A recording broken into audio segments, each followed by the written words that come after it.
Continuando a leitura do livro Novos Rumos da Medicina, volume 1 e 2, escrito por Dr. Inácio Ferreira.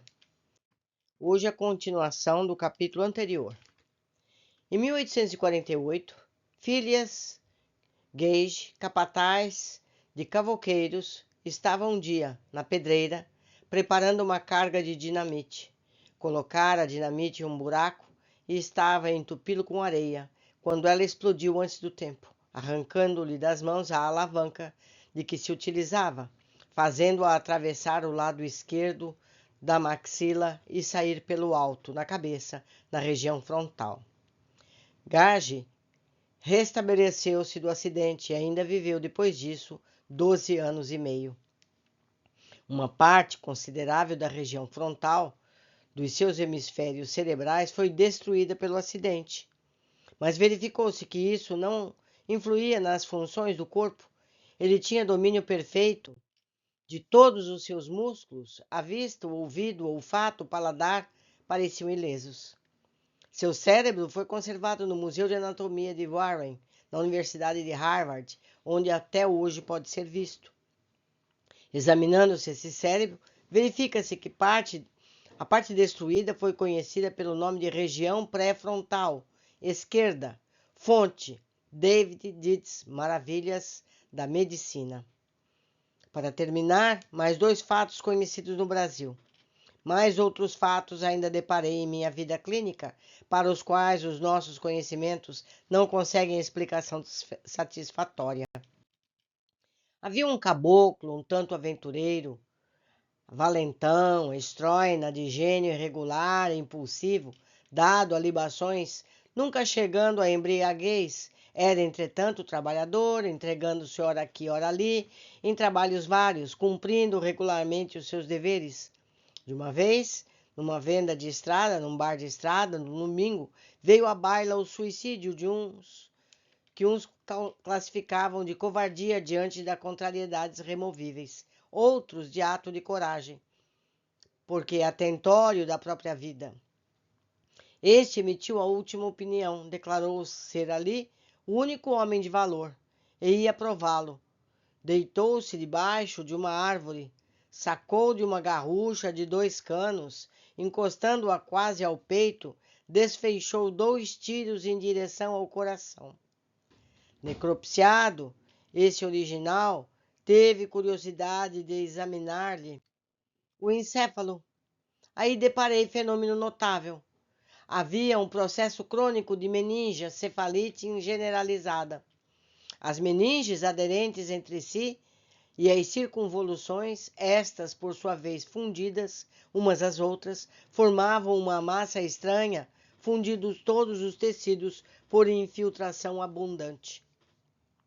A côdea cerebral parecia um capacete constituído por argamassa homogênea. Este homem era, de fato, um anormal, mas não um louco propriamente dito. Por terra os nossos conhecimentos sobre as funções cerebrais? Não, por certo. Haveria, no caso, sempre pensei, qualquer explicação que eu, não especialista, não dispondo de elementos para mais profundo exame, não pude apreender. A ciência, em suas aquisições fundamentais, não falha nunca. As exceções, por vezes, são aparentes, são aspectos das próprias leis adquiridas que o nosso ainda imperfeito conhecimento não consegue compreender. De Sebastião Barroso, o médico das grandezas e misérias humanas. Há algum tempo, faleceu em Fortaleza, no Ceará, a chamada criança fenômeno. Terezinha, do sexo feminino, tinha um crânio transparente. Ela viveu 18 meses. Os médicos José Paracampos e Hélio Gomes declararam tratar-se de um caso de hidrocefalia exagerado. Disseram ainda que, ante a projeção da luz, via-se no crânio da criança fenômeno um líquido aquoso, enquanto o cérebro e os demais órgãos adjacentes, aderidos, formavam uma minúscula ilha. Os médicos declararam ainda que, se a criança chegasse a crescer, tornar-se-ia um tipo mais perfeito do imbecil ou do gênio. São os únicos casos conhecidos? Não. Existem dezenas mais e aconselhamos mesmo que leia Corpo e Espírito, do Dr. Carlos Embaixaí, editor Allan Kardec, onde inúmeros outros casos são relatados com profundeza de conhecimentos e com verve, o que facilita sobremaneira a leitura das coisas científicas, sempre áridas e cansativas. São fatos documentados que chamam a atenção de cientistas sem que consigam demover a ciência em si mesma. As lacunas existentes tanto na fisiologia como na psicologia normal se fazem notar cada vez mais, a ponto de desorientar os médicos e os psicólogos estudiosos. Já não se conformam com a velha escola, em virtude de não satisfazerem as exigências determinadas pela própria evolução científica. Sejamos lógicos para perguntarmos serenamente: se foi possível constatar que em casos que o controle da vida pessoal se atua sem cérebro, não é razão bastante para que os cientistas, mormente os fisiologistas, estudem esse problema para oferecerem à humanidade novas perspectivas e novos horizontes à ciência? Sim, é razão bastante.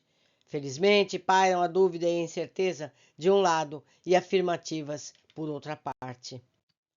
Do choque resultante advirão novas pesquisas, consequentemente novos resultados, novos conhecimentos, uma luz mais intensa e mais brilhante para permitir à psiquiatria caminhar com mais facilidade, mais desembaraço, a fim de correr em auxílio de milhões de criaturas que clamam por socorro. Alex Carrel, inovador e estudioso, que não teme o ridículo, pergunta: qual a natureza do pensamento, essa estranha coisa que vive em nós e não consome uma quantidade apreciável de energia? Quais são as suas relações com as formas de energia física que conhecemos? No seio da matéria viva, o espírito passa quase despercebido e é, contudo, a força mais colossal deste mundo. Modificou completamente a superfície da Terra, destruiu civilizações.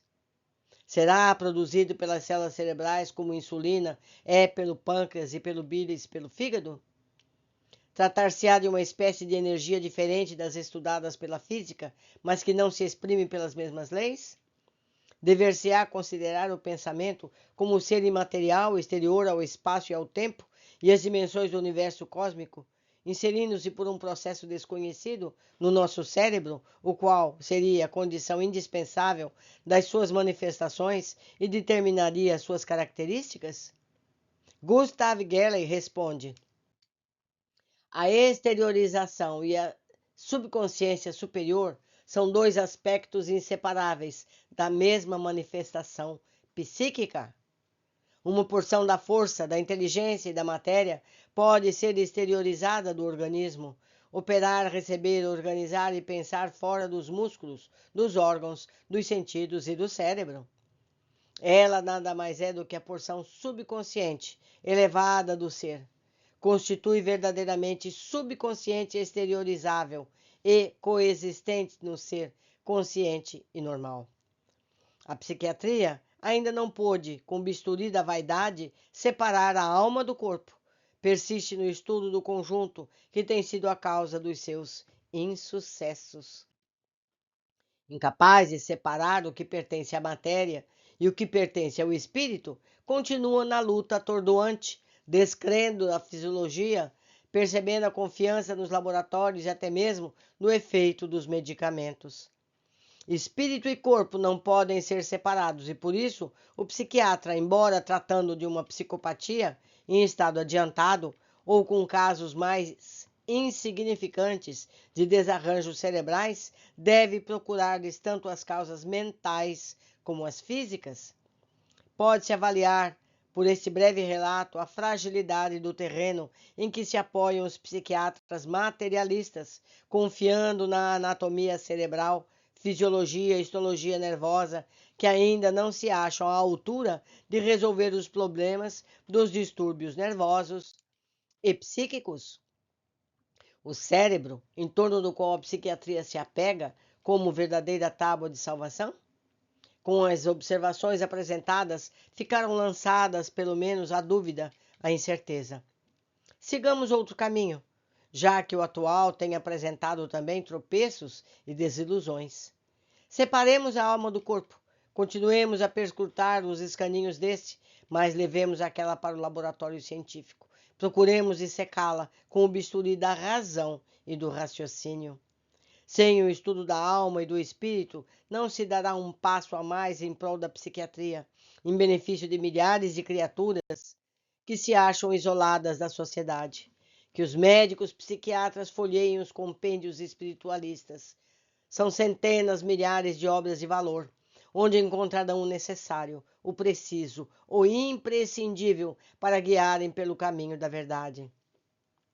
Que se revistam de coragem e atitude necessária para quebrarem as correntes que os libertem dos alfarrábios, do dogmatismo e, acima de tudo, das convenções, lembrando-se de que o homem de ciência somente deve preocupar-se com o que dirão dele ao cabo de um século, e não com elogios ou injúrias atuais.